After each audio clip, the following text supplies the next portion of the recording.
Yeah. I saw. Shalom, Israel. My name is Donovan. I'm Letitia's husband. Today is April 10th, 2021. It's the Sabbath. I hope the Sabbath has found you in happiness and in health. Before we get into today's video, I just wanted to quickly say all praises to the Most High in the name of His only begotten Son, our Lord and Savior. I also wanted to thank you guys for supporting my wife's channel. Okay, so the purpose of this video today is to figure out how to accurately calculate the Passover and or other high holy days utilizing the lunar calendar and a good understanding of what a day is and when it starts, when it begins, according to the scriptures.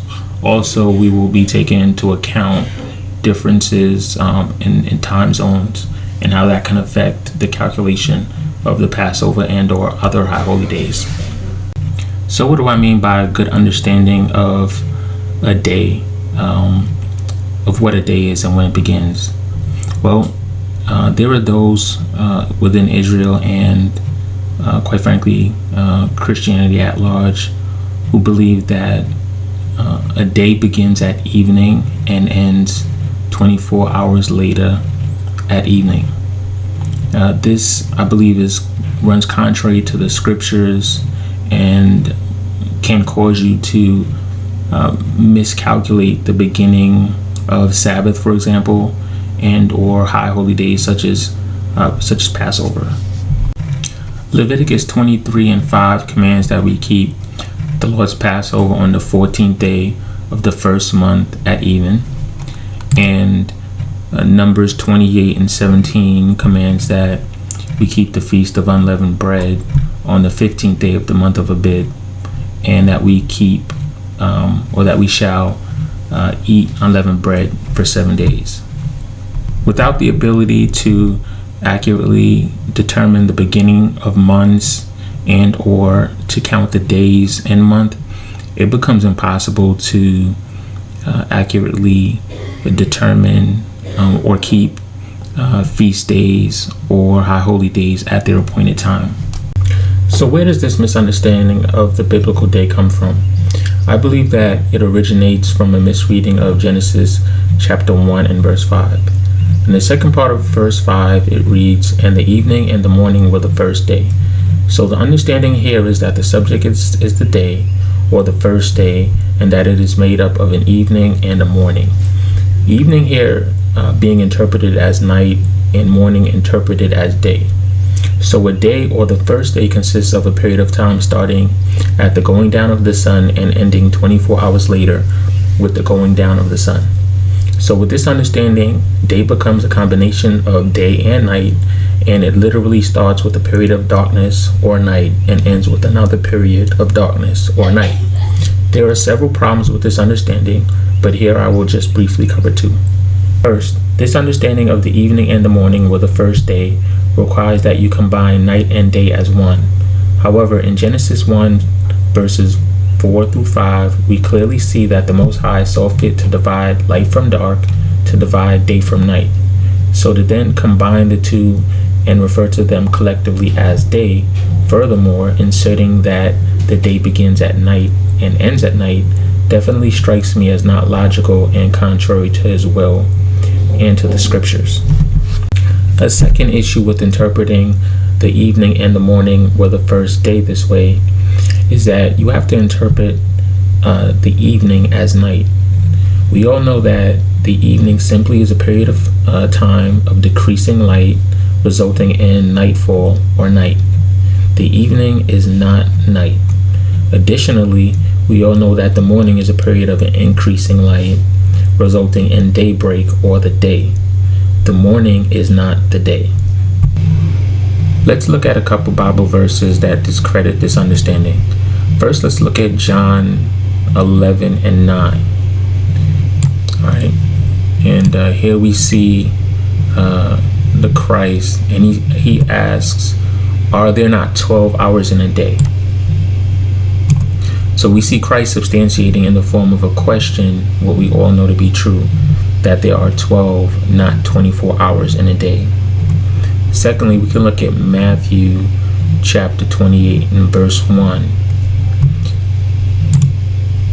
Here we see that it says, in the end of the Sabbath, as it began to dawn toward the first day of the week, came Mary Magdalene and the other Mary to see the sepulchre. So here we see that it is still dark or night, as the verse says, that it began to dawn toward the first day of the week. Two very important takeaways here. It can never dawn on a new day unless the day starts with the rising, not the setting of the sun. And secondly, it was still night and described as being in the end of the Sabbath.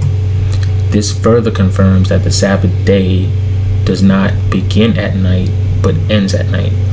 So in summary, just as it's described here and also back in Genesis chapter 1, the day is a period of light starting at daybreak and ending at nightfall, and the night is a period of darkness beginning at nightfall and ending at daybreak.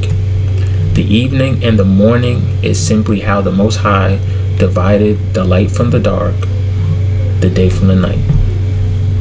Okay, so with a good understanding of what a day is and when it begins for purposes of calculating the Passover and or other holy days, let's briefly talk about how we use the new moon or the lunar calendar to keep track of the beginning of months. It's actually pretty simple. So there are 12 new moons each year. Each new or full moon signifies the beginning of a new month. So we simply count the days from the full moon or the new moon to determine, in this case, in the case of Passover, the 14th day.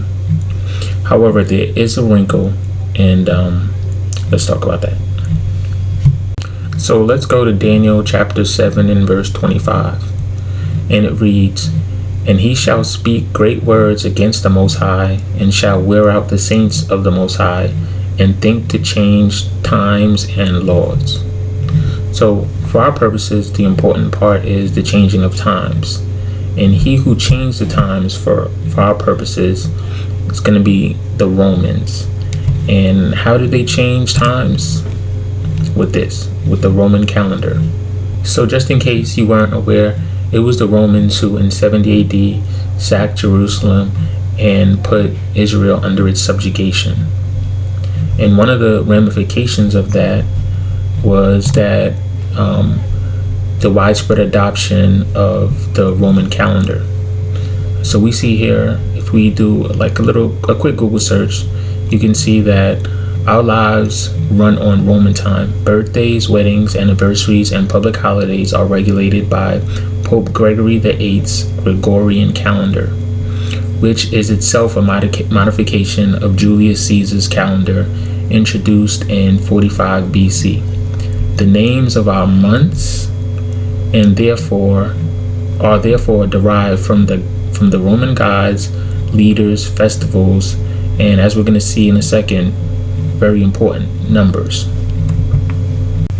So let's take a closer look at the Gregorian or Roman calendar. So as we understand it, January is going to be the first month of the year, and December is the 12th month. But if we do a little bit of research and checking into the names of these months, we can discover something interesting. So for example, if we look at September, we do a quick Google search. September, from the Latin septem or seven, September was originally the seventh month. If we check October, the same thing. In the ancient Roman calendar, October was the name of the 8th month of the year. Its name comes from octo, the Latin word for 8. How about November? November was the 9th month of the calendar of Romulus in 750 BC. November retained its name from the Latin novum, meaning 9. How about December? December got its name from the Latin word decim, meaning 10, because it was originally the 10th month of the year. So So if we go back to the Roman calendar and let's go ahead and remove that. So let's go ahead and fill these in correctly. September was originally the 7th month, changed, right? October was the 8th month, that was changed. December was the 9th month, that was changed. Sorry, November was the 9th month. December was the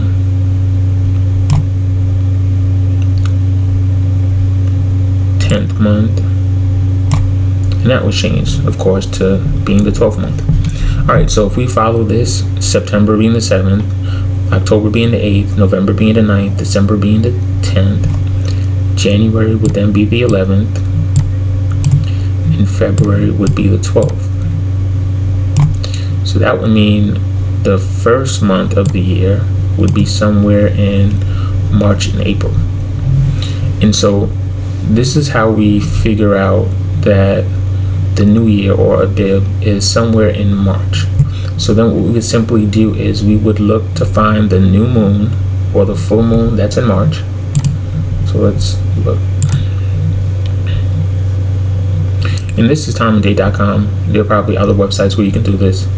But so you're going to search for the new moon. Now you have to be careful here because they have the new moon as a dark moon, right? An empty moon, right? But we know the new moon is actually a full moon, right? So you look for the full moon that is in March. And when we do that, we see that on March 28th at 2:48 p.m. is the new moon, right? So what we would do is we would simply count the days from March 28th, right, to determine when the Passover is. Now, because March 28th, the full moon comes in during the day, you can actually still count March 28th as the first day. So if we do that, let's go to March 28th. So the 28th in this case would be the first day, 2nd, 3rd, 4th, 5th, 6th, 7th, 8th, 9th, 10th, 11th, 12th, 13th, 14th, right? So we would get the Passover being on the 10th. However, right, we need to take into account, because here this is going to be East Coast time. Here we're located in Georgia, right? But we want to look for in Jerusalem, right? And so this is where the time zone comes in, because Jerusalem is 7 hours ahead of us here in the United States. So on March 28th, the new moon doesn't come in Jerusalem until 9:48 p.m. So you wouldn't be able to count the 28th, right? Because the day is already ended as the first day. So you would count from the 29th on. So let's do that.